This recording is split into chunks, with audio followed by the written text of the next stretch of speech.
your background, your music background is very different. Now, Michael, you are an actor, but also you have music background. You played in Broadway. Mm-hmm. You, Matt, you played with Blondie and also Cyndi Lauper, and you, Peter, the Wallflowers and Morningwood. So it's very different combination. So how did you come about in 2018? Now, you, Peter, said once that you did not, the three of you did not start the band, but the band started you. So how did the band start you?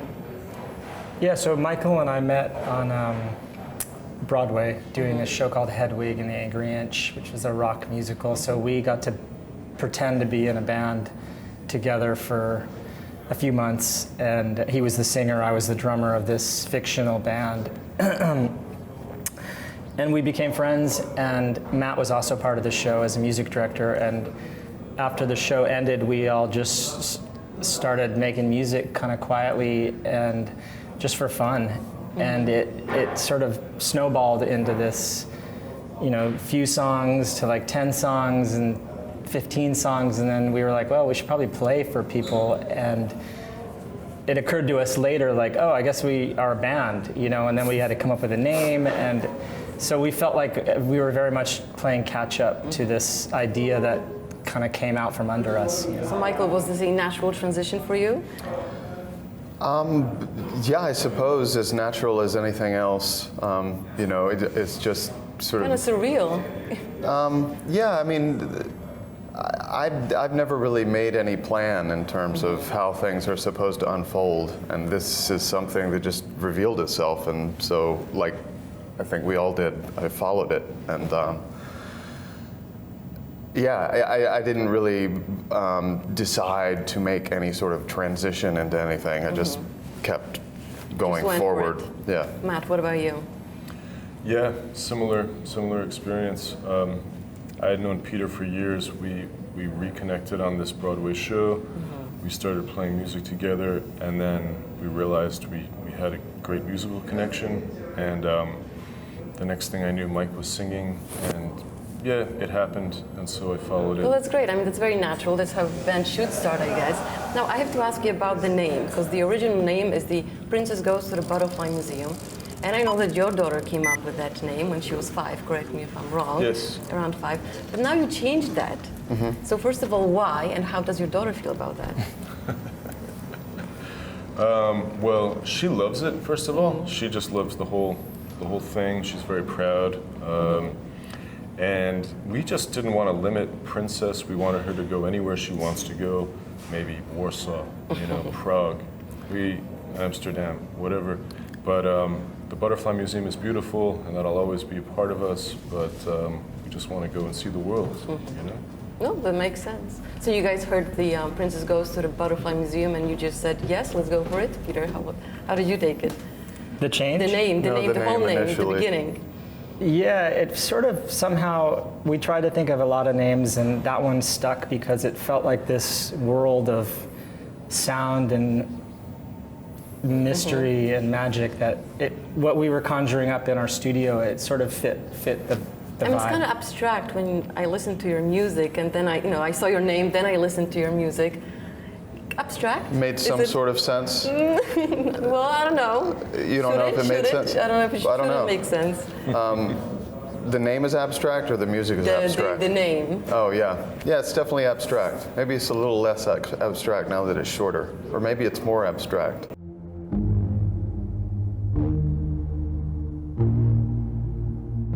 I wanna feel forever changing, but it's hard when all this rearranging means I might be losing you. But speaking of music, I also, when I research you, there are many descriptions of your music. Now, I had to know them because they're very, abstract as well, I guess. Avant indie. Then I heard gothadelic rocktronic. Then kaleidoscopic sound weather. I have one more. Danceable apocalypse. Help me out here and our viewers. Those are all totally valid descriptions, yeah. But if you just put it in one word, is it rock? Or it's not? No. That's not it. But for those who do not understand these words, how would you describe it? Matt, what's your take? I mean, a kaleidoscope. Do you have a kaleidoscope? You know what? Yes. What's the Polish word for kaleidoscope? Kaleidoscope. Kaleidoscope, yeah. So kaleidoscope, sound, weather. Okay. I think this is one of my favorite ones, I think. Gothadelic, you know, goth music, Right. psychedelic music. There's elements of rock, definitely, and electronic. So I think, yeah, I like all of these words. All right. Everybody right, everybody wrong, everybody flying. Now, Michael, for you, this type of music was always close to you, even when you were, not. I mean, I was always a fan of all kinds of music, including contemporary rock, indie rock music for sure.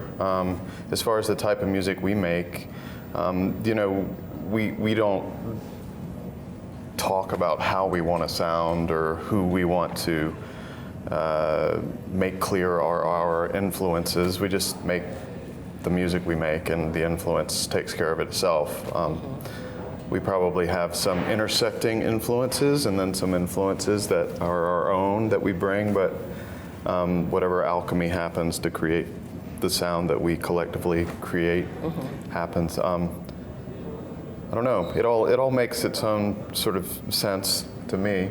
Now, when you create, do you create words first or music first, Peter? We create in all different ways. Sometimes it starts with the words. Mike will bring in something and we'll figure out the melody, or Mike comes in with the melody. Matt and I will make an instrumental, Mike will hear it, and we try not to limit ourselves in how we create, but I think any way we can, basically. But do you think your different background helps you create, or is it just sometimes a challenge? Yeah, I think, we're all men of a certain age, so I think our backgrounds definitely play into it and influence us, and all the music. We love all kinds of music, the three of us, so I think we cover all of it on our records. Now, today you're going to play in Warsaw, in Niebo, at 7 p.m. Now, this is your first time in Poland. First of all, how do you like Poland so far? It's incredible. We walked around the old city and just all around here. What an amazing city. It's beautiful.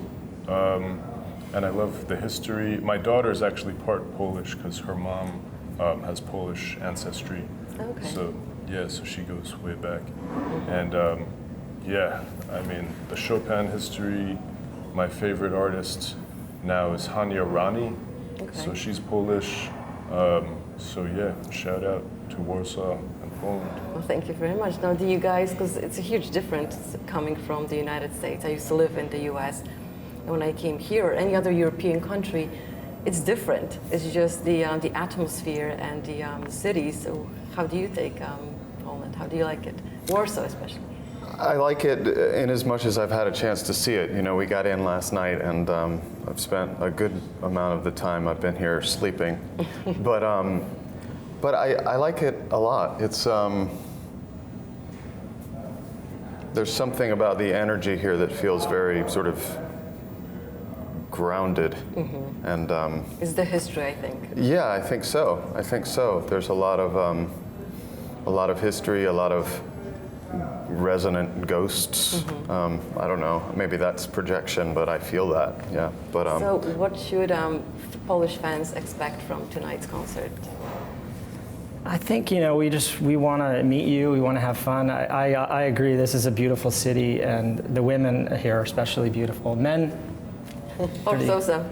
so-so, but I do want to say that I want to wish the Polish team luck tonight for their match against France. But it doesn't really matter anymore. It doesn't? They're still going because they lost with Austria. So So they're still going to go through? Okay, well, So congratulations. It's just a game for honor. So Congratulations. well, honor matters. It does. So we're looking for it. I don't think many people are going to watch it anyway because they're angry with them. But still, you're right. Honor matters.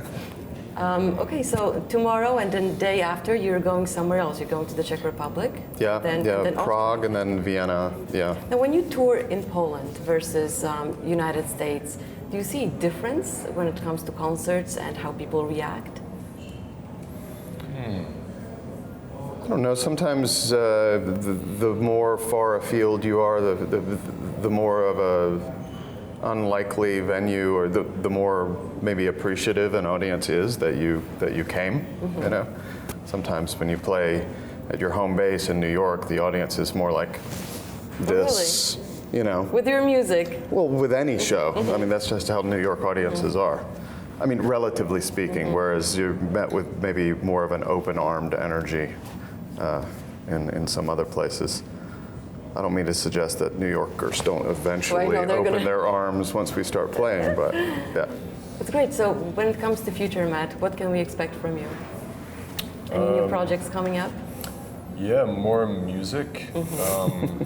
Yeah, I mean, we have a lot of music, and it's just a question of getting it out there, which will happen eventually. So you have inspirations.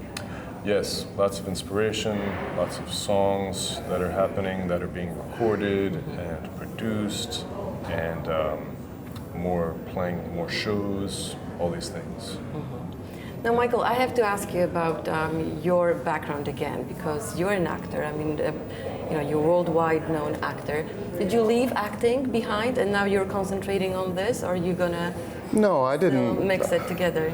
Yeah, I mean, I've managed to since this band started, I've managed to do acting jobs, and I hope to continue to do both. I don't think they're mutually exclusive, but no, I haven't given up my day job. All right, well, Michael, Matt, Peter, thank you very much for joining us. Good luck tonight. Have Thank fun, you. and hopefully we can see you back in Warsaw soon. Thank you. Let's hope Thank so. you. Thank you.